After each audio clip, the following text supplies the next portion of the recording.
The title of today's video is Heaven.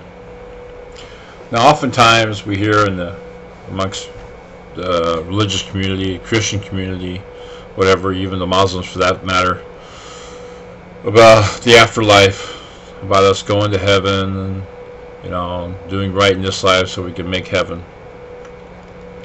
Well, I'm not so much interested in the paradigms having to do with the Muslims stuff per se, though a lot of it to me sounds like a bunch of nonsense.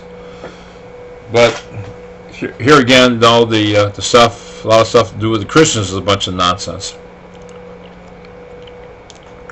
Now, there's a Bible out there by a guy named Knock, Knach or Auch. You can get the translation somewhere up in L.A., California. You have to write for it. It takes a long time for it to come through.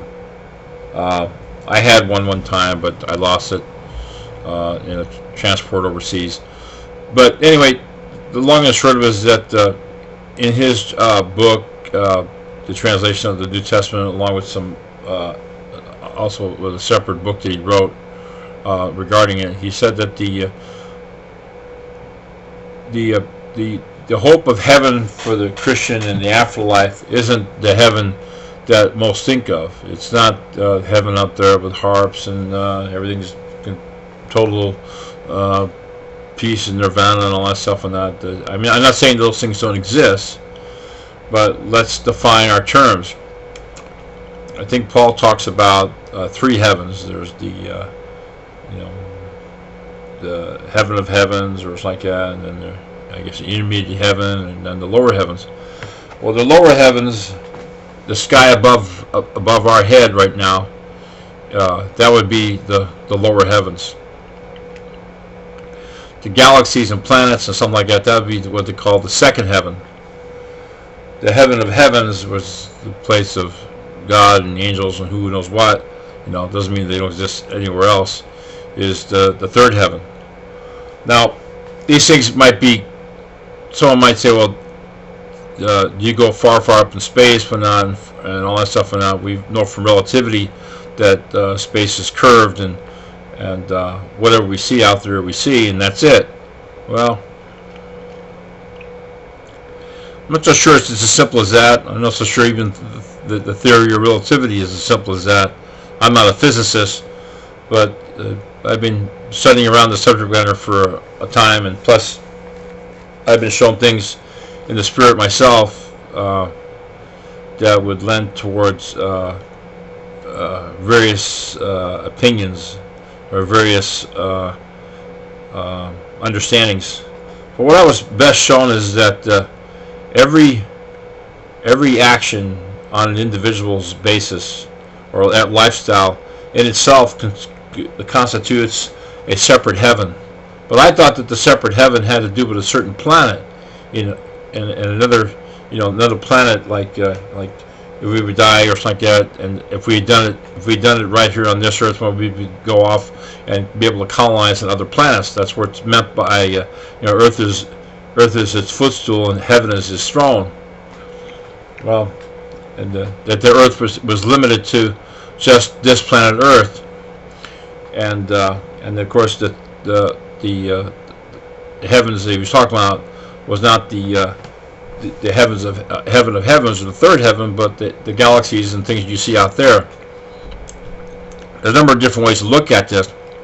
Yes, there are individual planets and all that stuff like that, and stars and stuff like that, and perhaps from the things we've seen from extraterrestrial stuff from, say, Billy Myers is a good source, a lot of information, and the like, when that the ability to come from other planets, come here, or come other places and set up life and so on, is very possible.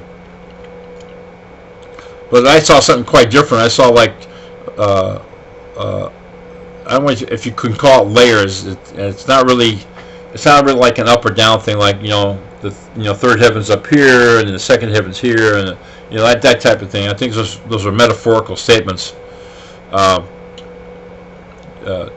Actually, right within this room right now is the third heaven, and right within this room right now is the second heaven.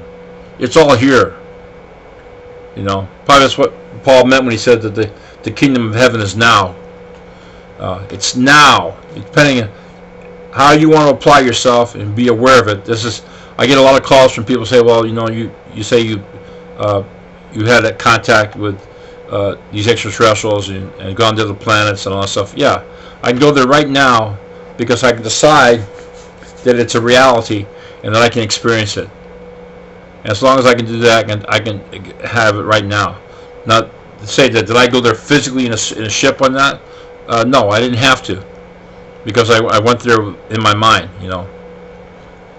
in the spirit bore witness and so on. Saw things that they're not much different than what we have here. A little bit different. Other things I see pertaining to space and time that I've been shown. It's just something's just way over my head. I just don't understand what it means, but it's there. But it contradicts existing models or things that we understand from a layman's standpoint here in today's culture. Again, I'm not a physicist, but I probably know more than the average person about some general things having to do with relativity, but not as much to say as someone who perhaps has a degree in it. And maybe even then, the person who has a degree might be too close to it and can't see it. Just like this whole subject matter having to do with what they call room temperature fission, which is really a chemical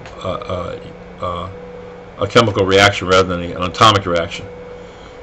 And the people that are in that field can't accept it because, they understand at the atomic level. Just like perhaps like I have a father, who's very heavily into the shell structures stuff, and deals with mechanical device. He doesn't understand anything about time travel. To him, it's nonsense because he's not aware of it. He's not aware that there's technology out there for that. So sometimes being educated in these fields is a benefit. Sometimes it's not. Because somehow what happens is it's like a filtering process. You only can understand that one field, and you can't understand anything connected to it. That's why, like in the study here, I deal with languages. I don't speak these languages, but I study these words out, and study them out, and only can come to one conclusion, or at least multiple conclusions, that contradict the existing models and paradigms that are out there. I've talked about this in other tapes having to do with the Genesis study. For all intents and purposes, I'm the third study in this thing. And as far as I know, I don't know anybody else that's out there talking it. I've talked to a lot of high-end people in education and relative to this thing. Anyway, back to this second heaven thing, is that suppose we do right here and we do it good, we can use this earth as a stepping stone to other things.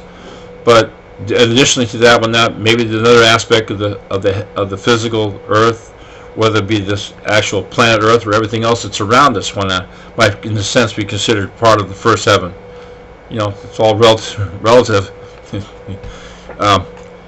And so each one's existence, is like what they talk about in the Bible, like a house, But again, metaphorically, like I said, all these things are right here in this room, in the room where you're at. They're here. They're all here. They're all happening simultaneously.